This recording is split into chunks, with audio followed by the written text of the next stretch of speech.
കണ്ട് രാജാവ് ഒരു പുസ്തകം വായിച്ച് ഇങ്ങനെ ഇരിക്കുകയായിരുന്നു. അത് കൊള്ളാലോ. ഇതൊന്ന് നമ്മുടെ കൊട്ടാരത്തിലെ ഉദ്യോഗസ്ഥരോട് ചോദിച്ചു നോക്കാം. ആരവിടെ? കൊട്ടാരത്തിലെ ഉദ്യോഗസ്ഥരോട് വരാൻ പറയൂ. കൊട്ടാരത്തിലെ ഉദ്യോഗസ്ഥർ രാജാവിന് മുന്നിൽ ഹാജരായി. ഇരിക്കൂ. ഞാൻ മന്ത്രി തന്ന ഈ പുസ്തകം വായിക്കുകയായിരുന്നു. ഇത് വായിച്ചപ്പോൾ ഒരു 5 ചോദ്യങ്ങൾ ഞാൻ കാണാനിടയായി.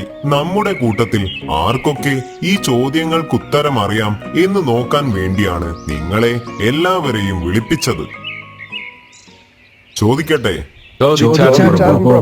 ഈ ലോകത്തിലെ ഏറ്റവും നല്ല പുഷ്പം ഏത്? രാജാവിന്റെ ചോദ്യം കേട്ട എല്ലാവരും അവരവരുടെ ഉത്തരങ്ങൾ കൊണ്ട് രാജാവിനെ പ്രീതിപ്പെടുത്താൻ ശ്രമിച്ചു. റോസാപ്പൂവാണ് ഏറ്റവും നല്ല പുഷ്പം. അല്ലല്ല, താമരയാണ് നല്ല പുഷ്പം. അതാവില്ല, സൂര്യകാന്തിപ്പൂവായിരിക്കും. പക്ഷെ അവരുടെ ഉത്തരങ്ങളിൽ രാജാവ് തൃപ്തനായിരുന്നില്ല. എന്നാൽ അത് പോട്ടെ. അടുത്ത ചോദ്യം, ആരുടെ പാലാണ് ഏറ്റവും നല്ല പാൽ? പശുവിൻ പാൽ. ആട്ടിൻ പാലാണ് നല്ലത്. അല്ലല്ല, എരുമയുടെ പാലാണ് നല്ല പാൽ. കാരണം പറയൂ, വിശദീകരിക്കൂ. അങ്ങനെ ചോദിച്ചാൽ എന്നാൽ അതും പോട്ടെ. അടുത്ത ചോദ്യം, എന്തിനാണ് ഏറ്റവും മധുരമുള്ളത്? കരിമ്പിന്. അല്ല, മാതളനാരകത്തിന്. അല്ല പ്രഭു, മധുര പലഹാരങ്ങൾക്കും മിഠായികൾക്കുമാണ് ഏറ്റവും മധുരമുള്ളത്. പക്ഷെ അവരുടെ ഈ ഉത്തരങ്ങളിൽ ഒന്നും രാജാവ് തൃപ്തനായിരുന്നില്ല. എന്നാൽ അടുത്ത ചോദ്യം, ഏത് ഇലയാണ് നല്ലത്?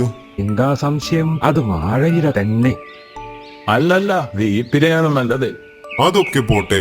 അവസാനത്തെ ചോദ്യം കൂടി, ഏത് രാജാവാണ് മികച്ചത്? സംശയം എന്ത്? അത് അങ്ങ് തന്നെ. കൃഷ്ണപുരത്തെ ഒരേ ഒരു രാജാവ്, ദേവദത്തൻ രാജാവ്. ദേവദത്തൻ രാജാവ്. രാജാവ് തന്റെ കൊട്ടാരത്തിലുള്ളവരുടെ വിശ്വസ്തത കണ്ട് വളരെ സന്തോഷിച്ചു. പക്ഷെ അദ്ദേഹം അവരുടെ ഉത്തരങ്ങളിൽ പൂർണ്ണ തൃപ്തനായില്ല. അപ്പോഴാണ് നമ്മുടെ മന്ത്രി അങ്ങോട്ട് നടന്നു വന്നത്. എന്താണ് എല്ലാവരും കൂടി ഒരു കൂടിയാലോചന? ഞാൻ ഇവരോട് എല്ലാവരോടുമായി കുറച്ചു ചോദ്യങ്ങൾ ചോദിക്കുകയായിരുന്നു. എനിക്ക് തൃപ്തി നൽകുന്ന ഉത്തരങ്ങളൊന്നും കിട്ടിയില്ല. എന്തൊക്കെയാണ് ആ ചോദ്യങ്ങൾ? ഈ ലോകത്തിലെ ഏറ്റവും നല്ല പുഷ്പം ഏത്? അത് പരുത്തിപ്പൂവാണ് പ്രഭു. എല്ലാവർക്കുമായി വസ്ത്രങ്ങൾ നിർമ്മിക്കാൻ ഇത് ഉപയോഗിക്കുന്നു. അത് എല്ലാവരെയും ഉൾക്കൊള്ളുന്നു. നമ്മളെല്ലാം കോട്ടൺ വസ്ത്രങ്ങളല്ലേ ധരിക്കുന്നത്? ഭലേ ബേഷ്, അതുപോലുള്ള ഉത്തരങ്ങളാണ് എനിക്ക് വേണ്ടത്. അടുത്ത ചോദ്യം, ആരുടെ പാലാണ് ഏറ്റവും നല്ല പാൽ? അതൊരു അമ്മയുടെ പാലാണ് പ്രഭു. കാരണം അവളുടെ കുട്ടി ആരോഗ്യവാനാവാൻ അവളുടെ പാൽ തന്നെ വേണം. മിടുക്കൻ. എന്നാൽ അടുത്ത ചോദ്യം, ഏത് ഇലയാണ് നല്ലത്? ഇലകളിൽ വെറ്റിലയാണ് ഉത്തമം. വെറ്റില കഴിക്കുന്നതിലൂടെ ശത്രുക്കൾ പോലും മിത്രങ്ങളാകുന്നു. കൊള്ളാം. എന്നാൽ അവസാനത്തെ ചോദ്യം കൂടി, ഏത് രാജാവാണ് മികച്ചത്? എല്ലാ രാജാക്കന്മാരിലും ഏറ്റവും മികച്ചത് ഇന്ദ്രരാജാവാണ്. അവന്റെ ആവശ്യപ്രകാരം മഴ പെയ്യുന്നു, നമുക്ക് നല്ല വിളകൾ ലഭിക്കും. ഇതുമൂലം കർഷകർ ആരോഗ്യകരമായ ധാന്യങ്ങൾ നൽകുന്നു, എല്ലാവർക്കും ഭക്ഷണം ലഭിക്കുന്നു. മന്ത്രിയുടെ മറുപടിയിൽ രാജാവ് സന്തുഷ്ടനായിരുന്നു. അദ്ദേഹത്തിന്റെ എല്ലാ ഉത്തരങ്ങളും കേട്ട് രാജാവിന് സന്തോഷമായി. മന്ത്രി ഒരിക്കൽ കൂടി തന്റെ ബുദ്ധി വൈഭവം സ്വയം തെളിയിച്ചു.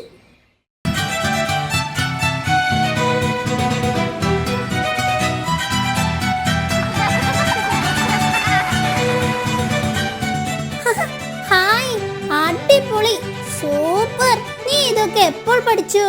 അമ്മ പഠിപ്പിച്ചു തന്നതാ. അമ്മ പഠിപ്പിക്കുമ്പോൾ നീ ഇരിക്കാഞ്ഞിട്ടല്ലേ? നിനക്കും പഠിക്കാമായിരുന്നു. അത് പിന്നെ മുത്തശ്ശി, ഇന്ന് ഈ വയലിൽ വെച്ച് ഒരു കഥ പറഞ്ഞു തരുമോ?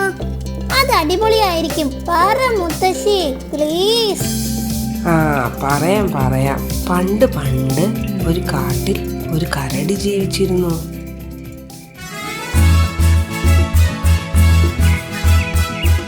പുഴയിൽ നീരാടിയും മീനിനെ പിടിച്ചും അവർ സന്തോഷത്തോടെ അവിടെ കഴിഞ്ഞു. അങ്ങനെ ഇരിക്കെ സ്വന്തം കാട്ടിൽ വരൾച്ച വന്നു.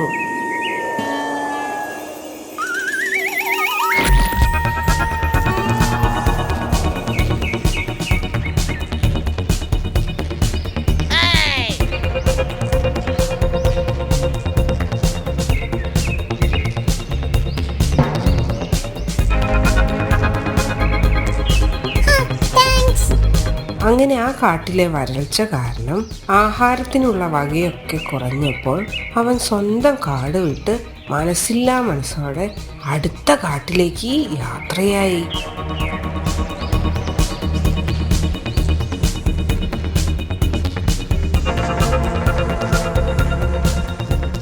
പെട്ടെന്നാണ് കരടിക്കുട്ടൻ ഒരു കാര്യം ശ്രദ്ധിച്ചത്. ദൂരെ അതാ ഒരു ചെറിയ കുടിൽ. കരടിക്കുട്ടൻ മറ്റൊന്നും ആലോചിക്കാതെ കുടിൽ ലക്ഷ്യമാക്കി നടന്നു. നമ്മുടെ മൂങ്ങ സന്യാസിയുടെ കുടിലായിരുന്നു അത്. അവിടെ ധ്യാനത്തിൽ മുഴുകിയിരിക്കുകയായിരുന്നു നമ്മുടെ മൂങ്ങ സന്യാസി.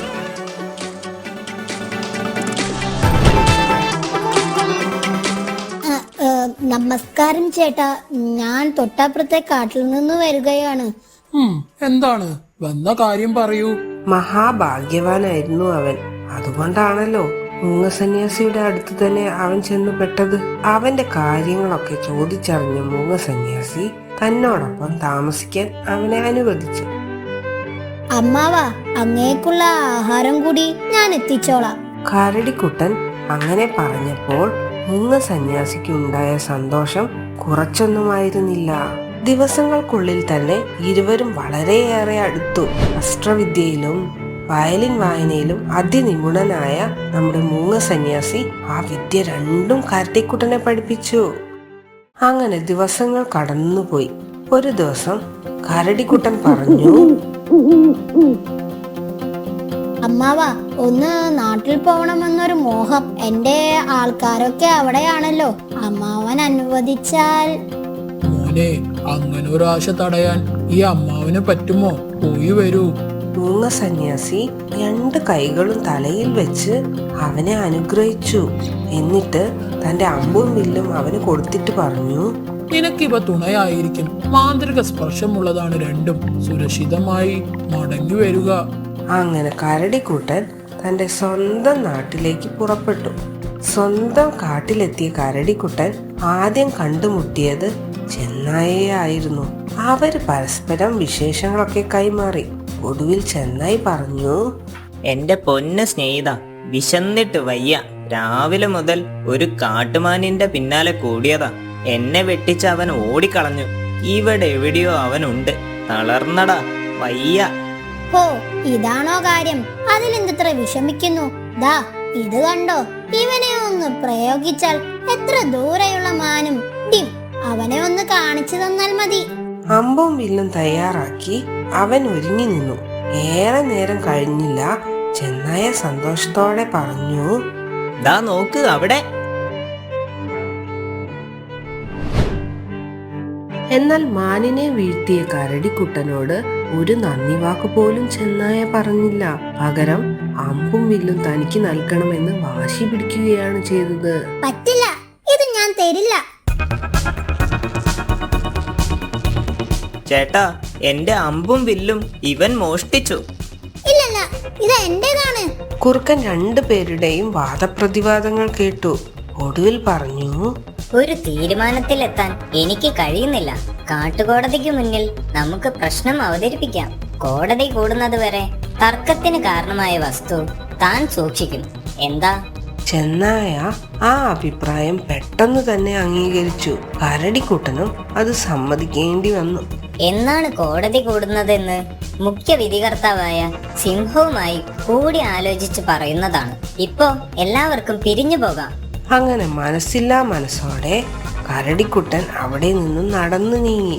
കരടിക്കുട്ടൻ പോയെന്ന് ഉറപ്പിച്ച ശേഷം കുറുക്കൻ ചെന്നായയോടായി പറഞ്ഞു, എടോ, വാസ്തവത്തിൽ അമ്പും വില്ലും നിന്റെ തന്നെ ആണോടേ? അതിന് ചെന്നായ മറുപടി ഒന്നും പറഞ്ഞില്ല. പകരം ഒരു കള്ളച്ചിരി ചിരിച്ചു. നിന്റേതാണെങ്കിലും അല്ലെങ്കിലും അടുത്ത ആഴ്ച കോടതി കൂടും. നിനക്ക് അനുകൂലമായി ഞാൻ നിൽക്കാം. പക്ഷേ ഒരു ദിവസം നിന്റെ കയ്യിലെങ്കിൽ അടുത്ത ദിവസം എന്റെ കയ്യിൽ. എന്താ? അല്പം ആലോചിച്ചിട്ട് ചെന്നായ വ്യവസ്ഥ അംഗീകരിച്ചു.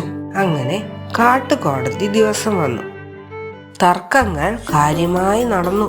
കരടിക്കുട്ടന് തന്റെ വാദം ഭംഗിയായി അവതരിപ്പിക്കാനായില്ല. കുറുക്കനാകട്ടെ ചെന്നായ്ക്ക് അനുകൂലമായ രീതിയിൽ സംസാരിക്കുക കൂടി ചെയ്തപ്പോൾ എല്ലാം കരടിക്കുട്ടനെതിരായി. മോഷണം വധശിക്ഷക്ക് അർഹമായ കുറ്റമാണെന്നാണ് കാട്ടുനിയമം. ഒരു ഇളവോടുകൂടി കരടിക്ക് വധശിക്ഷ വിധിക്കുന്നു. എന്തെങ്കിലും ഒരു കാര്യം അവന് ചെയ്യണമെന്നുണ്ടെങ്കിൽ അതാവാം. അതാണ് അവനുള്ള ആനുകൂല്യം. വയലിൻ, തന്റെ മാന്ത്രിക വയലിൻ, അതെനിക്ക് വായിക്കണം. അതാണ് എന്റെ അവസാനത്തെ ആഗ്രഹം. കരടിക്കുട്ടൻ പതിയെ വയലിൻ വായിക്കാൻ തുടങ്ങി. വയലിൻ വായന മുന്നോട്ട് നീങ്ങവേ സിംഹമടക്കമുള്ള മൃഗങ്ങൾക്ക് മെല്ലെ ഉറക്കം വരാൻ തുടങ്ങി. കുറുക്കൻ പാതി അടഞ്ഞ കണ്ണുകളുമായി നിന്നു. വയലിന്റെ തീവ്രതയേറി എല്ലാവരും ഉറക്കത്തിലേക്ക് മയങ്ങി വീണു. കരടിക്കുട്ടൻ വയലിൻ വായന തുടർന്നു. ഉറങ്ങാതിരിക്കാൻ ഒരു മൃഗത്തിനും ആയില്ല. പ്ലീസ് വയലിൻ നിർത്തൂ. ക്ഷീണിച്ച അവശരായി 2-3 മൃഗങ്ങൾ കുഴഞ്ഞു വീണു. ഒടുവിൽ സിംഹം പിന്നെയും പറഞ്ഞു, വയലിൻ നിർത്തൂ പ്ലീസ്. എന്റെ സിംഹാസനം പോലും നിനക്ക് തരാം. ഒടുവിൽ സിംഹം അലറി. വിധി പിൻവലിച്ചിരിക്കുന്നു. അമ്പും വില്ലും കരടിക്ക് തന്നെ.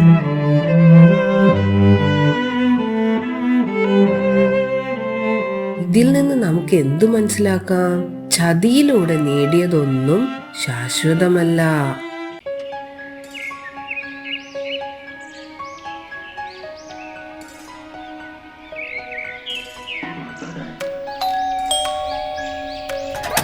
അല്ല, ആരിത്?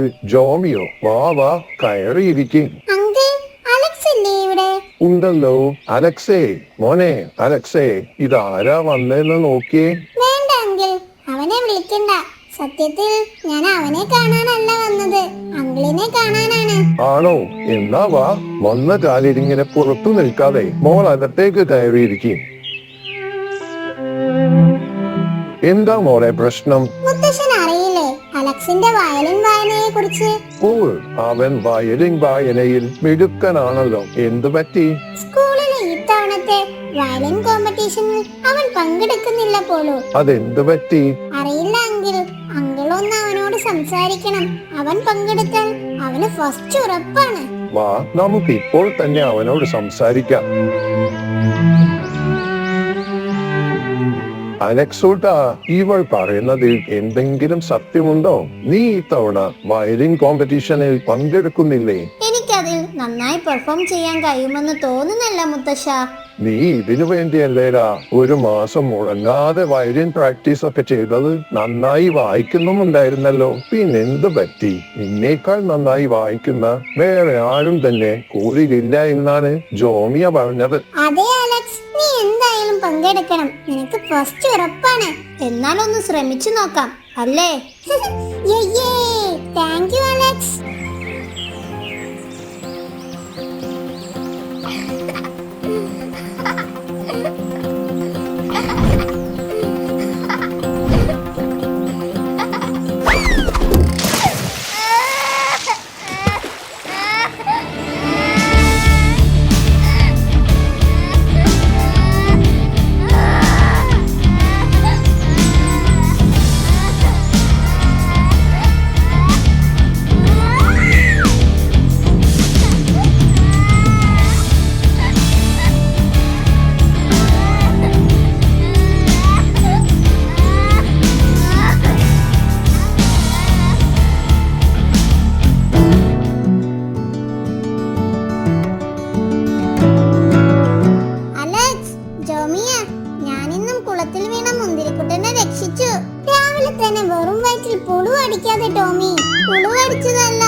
സത്യമാണ്, ഇവനാണ് അറിയാതെ കാൽവൈദ്യ കുളത്തിൽ വീണ എന്നെ ഒരു കയറിൽ കരക്കി പിടിച്ച് കയറ്റിയത്.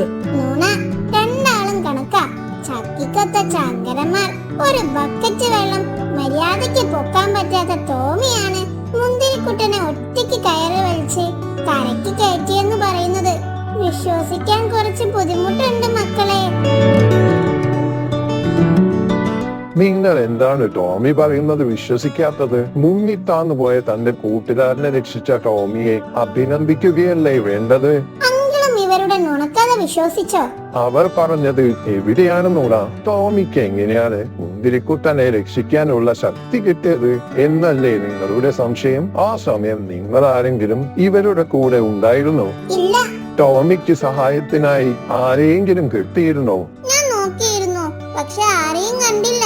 യെസ്, അതുകൊണ്ട് തന്നെ അവന് മാത്രമേ മുന്തിരിക്കുട്ടനെ രക്ഷിക്കാൻ കഴിയൂ എന്നൊരു ബോധം അവന് വന്നു. അവൻ അത് ചെയ്യാൻ കഴിയുമെന്ന് മനസ്സിൽ ഉറപ്പിച്ചു അവനിൽ തന്നെ വിശ്വസിച്ചു. അതുകൊണ്ടാണ് അവന് മുന്തിരിക്കുട്ടനെ ഒറ്റയ്ക്ക് രക്ഷിക്കാൻ കഴിഞ്ഞത്. നമ്മൾ നമ്മളെയാണ് എന്ത് കാര്യത്തിലും ആദ്യം വിശ്വസിക്കേണ്ടത്. അപ്പോൾ നമുക്ക് ചെയ്യാൻ കഴിയാത്തതായി ഒന്നുമില്ല എന്ന് ടോമി നമ്മെ പഠിപ്പിച്ചു തന്നിരിക്കുന്നു. സോറി ടോമി, ഞങ്ങൾ നിന്നെ മനസ്സിലാക്കിയില്ല.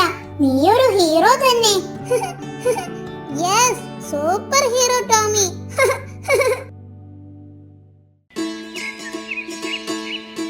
പണ്ടൊരു കാട്ടിൽ മിടുക്കനായ ഒരു കരടി ജീവിച്ചിരുന്നു. അവനെന്നും ക്ഷാമകാലത്തേക്ക് വേണ്ടി തേൻ ശേഖരിച്ചു വെക്കുമായിരുന്നു.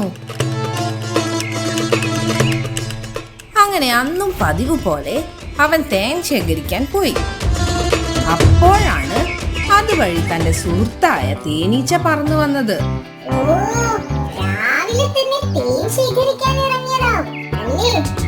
പിന്നല്ലാതെ എനിക്ക് പറഞ്ഞു തന്ന പോലെ ഞാനിപ്പോൾ ഇന്നും തേൻ ശേഖരിക്കാറുണ്ട്. അതുകൊണ്ട് തന്നെ എനിക്ക് ഇതുവരെ പട്ടിണി എടുക്കേണ്ടി വന്നിട്ടില്ല. അതാണ് പറയുന്നത്, സമ്പർക്കകാലത്ത് കൈപ്പത്ത് വെച്ച ആപത്ത് കാലത്ത് കാപത്ത് തിന്നാമെന്ന്. നീ വരുന്നു എന്റെ കൂടെ? ഇല്ല, ഇന്ന് എനിക്ക് മലമുകളിലാണ് ഡ്യൂട്ടി. അവിടെ വലിയ പൂക്കൾ നിറഞ്ഞിട്ടുണ്ടെന്ന് കേട്ടു. വേഗം ചെല്ലാൻ പറഞ്ഞിട്ടുണ്ട്. ഇപ്പൊ തന്നെ നേരം വൈകി. എന്നാ ഞാൻ വേഗം ചെല്ലട്ടെ. ഓക്കേ. ഇതും പറഞ്ഞവർ രണ്ടുപേരും പിരിഞ്ഞു.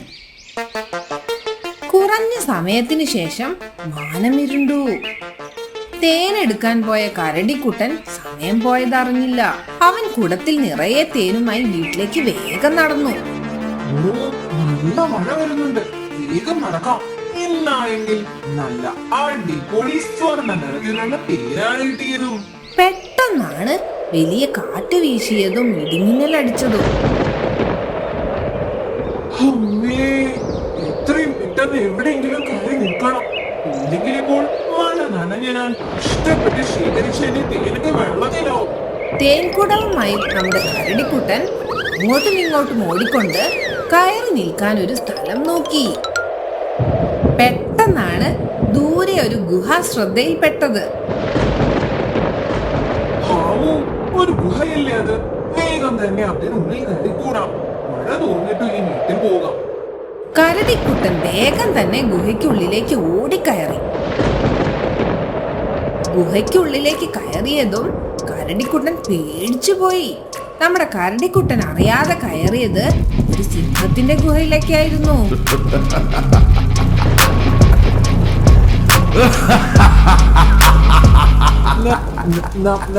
നമസ്കാരം, എല്ലാവർക്കും സുഖമല്ലേ? ഇതെന്താ മഴ അല്ലേ? അതെ, മഴ, വിശപ്പ്, കരടി. ആഹാ, അന്തസ്. അയ്യോ, എന്നെ ഒന്നും ചെയ്യരുത്. ഞാൻ മഴ പെയ്തപ്പോൾ അറിയാതെ ഓടിക്കയറിയതാണ്. നിങ്ങളുടെ ഗുഹ എന്ന് അറിഞ്ഞില്ല. ഗുഹയിലേക്ക് വരുന്ന അതിഥികളെ ഞങ്ങളൊന്നും ചെയ്യാറില്ല, അല്ലേ? അതെ, അവർ നേരെ വന്ന് സിംഹരാജാവിന് മുന്നിൽ ഇരുന്നു കൊടുക്കാറാണ് പതിവ്. ഒരുപാട് നാളായി ഒരു മുട്ടൻ കരടിയെ ശാപ്പിട്ടിട്ട്. അതെ അതെ, എന്നാൽ ഇവനെ അങ്ങോട്ട് ശരിപ്പെടുത്തുകയല്ലേ? നിൽക്ക്, എന്താ നിന്റെ കയ്യിലുള്ള കുടത്തിൽ? സിംഹരാജാവിന്റെ ഈ ചോദ്യം കേട്ടപ്പോൾ മിടുക്കനായ കരടിക്കുട്ടന് ഒരു ബുദ്ധി തോന്നി. പ്രഭു, വേറെ ആരോടും പറയില്ലെങ്കിൽ ഞാനൊരു കാര്യം പറയാം. എന്താണ്? വേഗം പറയൂ. അത് ഈ പൂക്കരം ചെന്നായും ഇവിടെ നിൽക്കുമ്പോൾ എനിക്ക് പറയാൻ കുറച്ച് ബുദ്ധിമുട്ടുണ്ട്. പറഞ്ഞത് കേട്ടില്ലേ? രണ്ടാളും പുറത്തു പോകൂ. പ്രഭു, പുറത്തു നല്ല മഴയാണ്. ഞങ്ങൾ ഇവിടെ തന്നെ നിന്നാൽ പോരെ? പറഞ്ഞതനുസരിച്ചില്ലെങ്കിൽ നിങ്ങളെ ഞാൻ...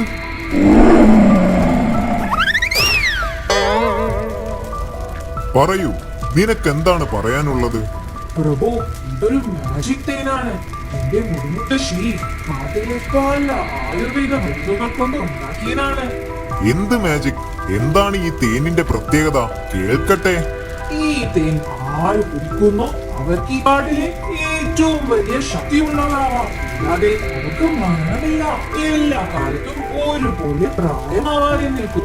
അത് കൊള്ളാമല്ലോ. എന്നാൽ ഈ കാട്ടിലെ രാജാവായ ഞാൻ തന്നെയാണ് ആ തേൻ കുടിക്കേണ്ടത്. അത് എനിക്ക് തന്നേക്ക്. അയ്യോ പ്രഭു, ഇത് അങ്ങനെ കുടിക്കാൻ പറ്റില്ല. പിന്നെ വെറുതെ ഈ തേൻ മാത്രം കുടിച്ചാൽ ഇതിലെ മാജിക് ഗുണം ചെയ്യില്ല. അതിനൊരു കാര്യം കൂടി ചെയ്യണം. എന്റെ മുത്തശ്ശി പറഞ്ഞിട്ടുണ്ട്. എന്ത് കാര്യം? ഒരു ചെന്നായുടെ വാൽ കൂടി ഇതിലിട്ട് തിളപ്പിച്ച് കഴിക്കണം. എന്നാലേ ഇതിന്റെ ഗുണം അനുഭവിക്കാൻ കഴിയൂ. എനിക്ക് എവിടെ നിന്ന് കിട്ടാനാ ചെന്നായുടെ വാൽ? ഇതുകൊണ്ട് അന്ന് തന്നെ ഈ തേനെടുത്തോളൂ. നമ്മുടെ കൂട്ടത്തിൽ തന്നെ ഉണ്ടല്ലോ ചെന്നായ. മന്ത്രി, ചെന്നായോട് വേഗം വരാൻ പറയൂ. അയ്യോ, എന്റെ വാൽ ഞാൻ തരൂല. മന്ത്രി വിളിച്ചത് കേട്ടില്ലേ? ചെന്നായോട് വേഗം വരാൻ പറയൂ. ദാ വരുന്നു പ്രഭു. അവർ രണ്ടുപേരും പേടിച്ച് വിറച്ച് രാജാവിനെ കാണാൻ പോയി. എനിക്ക് നിങ്ങളുടെ വാൽ വേണം. ഇല്ല, ഞാൻ തരില്ല. ഇത് പറഞ്ഞ് ചെന്നായ ഓടി. മന്ത്രി, ഞാൻ അവനെ പിടിക്കാൻ പോവുകയാണ്. അതുവരെ ഈ കരടിയെ നോക്കണം. ഇതവന്റെ ബുദ്ധിയാണെങ്കിൽ അവനെ നമുക്ക് ഒരുമിച്ച് ശരിപ്പെടുത്താം. ഇതും പറഞ്ഞ് സിംഹം ചെന്നായയെ പിടിക്കാൻ പോയി. അങ്ങനെ ഗുഹയ്ക്കുള്ളിൽ കരടിയും കുറുക്കനും മാത്രമായി. അയ്യോ, ഒരു കാര്യം പറയാൻ പറഞ്ഞു. എന്ത് കാര്യം? അത് നിങ്ങളോട് പറയാൻ എനിക്ക് കുറച്ച് ബുദ്ധിമുട്ടുണ്ട്. ഒന്ന് വേഗം സിംഹരാജാവിനെ വിളിച്ചു കൊണ്ടുവരുമോ? അയ്യടാ, നിന്റെ ഐഡിയ മനസ്സിലിരിക്കട്ടെ. ഞാൻ സിംഹരാജാവിനെ വിളിക്കാൻ പോകുന്ന തക്കം നോക്കി നിനക്ക് രക്ഷപ്പെടാനല്ലേ. അതെന്റെ അടുത്ത് നടക്കില്ല മോനെ. അയ്യോ, അതല്ല. തേനിനെ ശക്തി ലഭിക്കാൻ ചെന്നായുടെ വാൽ മാത്രം പോരാ. പിന്നെ വേറെ എന്താണ് വേണ്ടത്? അത് പറഞ്ഞാൽ നീയൊന്നും ചെയ്യരുതേ. ഇല്ല, നീ പറ. നിന്നെ നോക്കാൻ ഏൽപ്പിച്ച മഹാരാജാവ് പോയത്. സിംഹരാജാവ് വരുമ്പോൾ നിന്നെ ശരിയാക്കിയത് കണ്ടാൽ മൂപ്പർ എന്നെ ശരിയാക്കും. നീ കാര്യം പറ.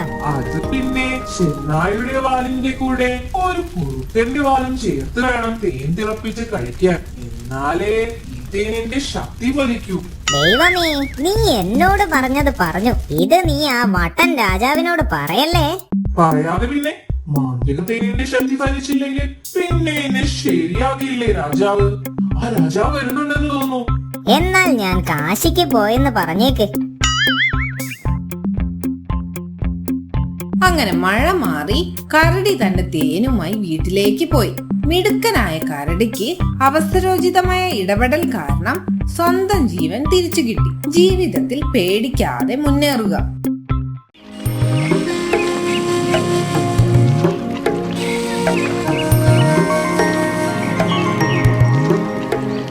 കൃഷ്ണപുരത്തെ മന്ത്രിയുടെ ബുദ്ധിവൈഭവം അക്കാലത്ത് ലോകമെങ്ങും പ്രശസ്തമായിരുന്നു.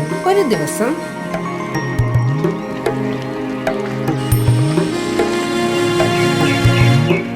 രാജാവിനെ കാണാൻ ഒരു പണ്ഡിതൻ വന്നിരിക്കുന്നു.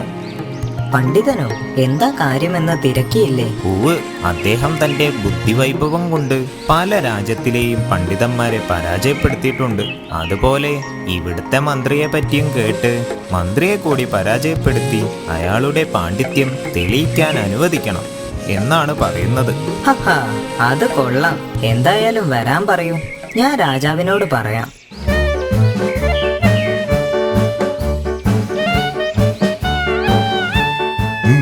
വന്ന കാര്യം പറയൂ. പ്രഭു, ഞാൻ പല രാജ്യങ്ങളും സന്ദർശിച്ചിട്ടാണ് വരുന്നത്. ആ രാജ്യങ്ങളിലെ പണ്ഡിതന്മാരെയെല്ലാം ഞാൻ എന്റെ ബുദ്ധിശക്തി കൊണ്ട് പരാജയപ്പെടുത്തി. അപ്പോഴാണ് ഞാൻ ഇവിടുത്തെ മന്ത്രിയെ കുറിച്ച് കേട്ടറിഞ്ഞത്. അതിനാലാണ് ഇങ്ങോട്ട് വന്നത്. എനിക്ക് മന്ത്രിയെ കൂടി പരാജയപ്പെടുത്തി എന്റെ പാണ്ഡിത്യം തെളിയിക്കണമെന്ന് ആഗ്രഹമുണ്ട്. രാജാവിന് അഹങ്കാരിയായ ആ പണ്ഡിതന്റെ സംസാരം തീരെ രസിച്ചില്ല. പക്ഷേ ഈ അഹങ്കാരം അല്പസമയം കൂടിയേ കാണൂ എന്നറിയാവുന്ന രാജാവ് ഒന്നും പറയാതെ മന്ത്രിയെ വിളിച്ചു. ആരവിടെ? മന്ത്രിയോട് വരാൻ പറയൂ.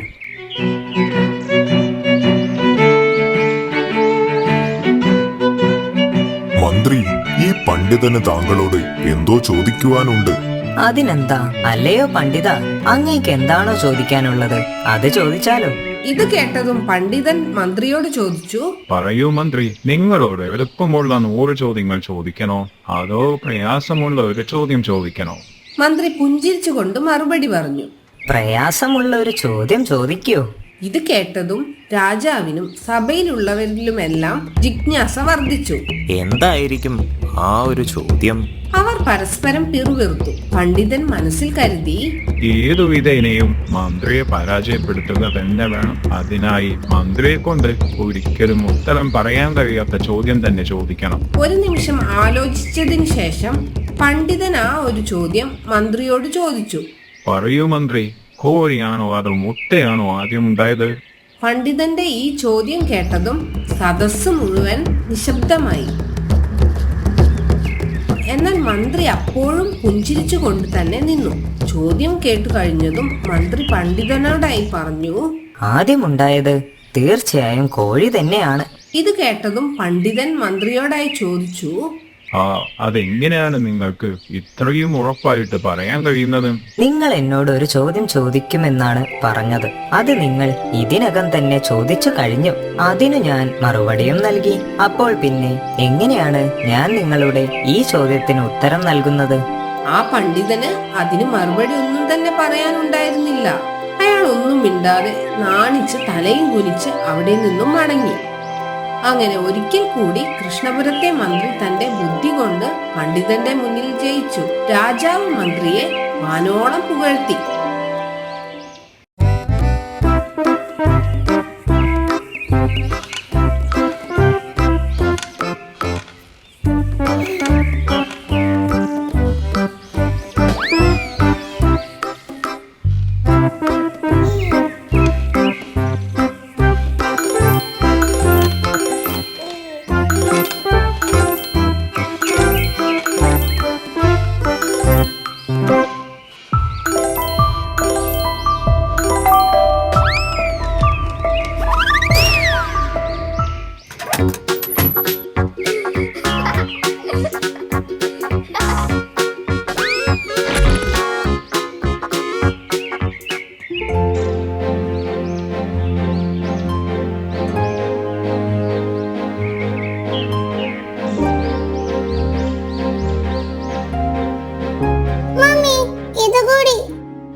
ഇതൊന്നും വേണ്ട, ഇതൊക്കെ ഒരുപാട് വീട്ടിലില്ലേ. നല്ല മോനല്ലേ?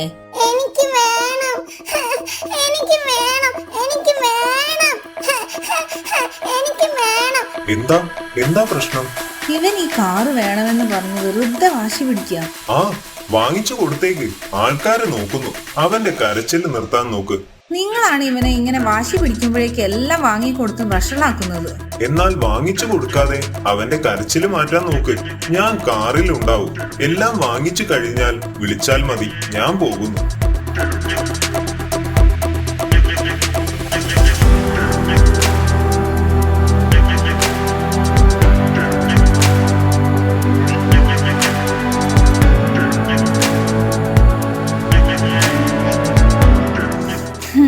നോക്കൂ ടോമി, നിനക്ക് എത്രമാത്രം കളിപ്പാട്ടമാണ് അച്ഛൻ വാങ്ങി തന്നിട്ടുള്ളത്. അതും ആവശ്യത്തിലധികം. എന്തെല്ലാം തരത്തിൽ, എന്തെല്ലാം നിറത്തിൽ. ഈ ഫ്രൂട്ടോപ്പിയിലെ ഒരു കുട്ടികളുടെയും വീട്ടിലുണ്ടാവില്ല ഇത്രയധികം കളിപ്പാട്ടങ്ങൾ. ഇതെല്ലാം വെച്ച് കളിച്ചാ പോരെ നിനക്ക്? എന്തിനാ വെറുതെ ഡാഡിയെ കൊണ്ട് വീണ്ടും വീണ്ടും ഓരോന്ന് വാങ്ങിപ്പിക്കുന്നത്? അതത്ര നല്ല കാര്യമല്ല. വാ, മമ്മി ഒരു കാര്യം കാണിച്ചു തരാം.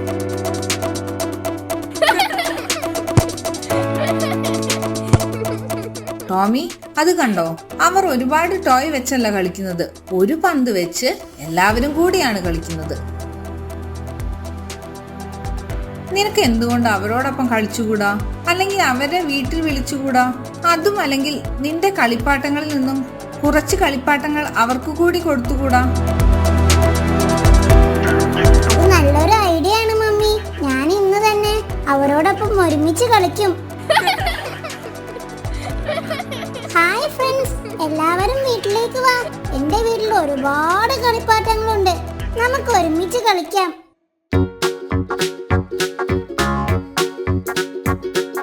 ഇതെല്ലാം നിങ്ങൾക്ക് കൂടി ഉള്ളതാണ്. മടിക്കണ്ട, എടുത്തോളൂ. ഞാൻ ഇതുവരെ ഇത്രയും ടോയ്സ് എന്റെ ജീവിതത്തിൽ കണ്ടിട്ടില്ല. എവിടെ നിന്ന് കിട്ടിയതാ നിനക്ക് ഇതൊക്കെ? പല ലോട്ടറിയും അടിച്ചോ? എല്ലാം എനിക്ക് ഡാഡിയും മമ്മിയും വാങ്ങിച്ചു തന്നതാണ്. ഇനി മുതൽ എനിക്കുള്ളതെല്ലാം നിങ്ങൾക്കും ഉള്ളതാണ്. വാ, നമുക്ക് ഒരുമിച്ച് കളിക്കാം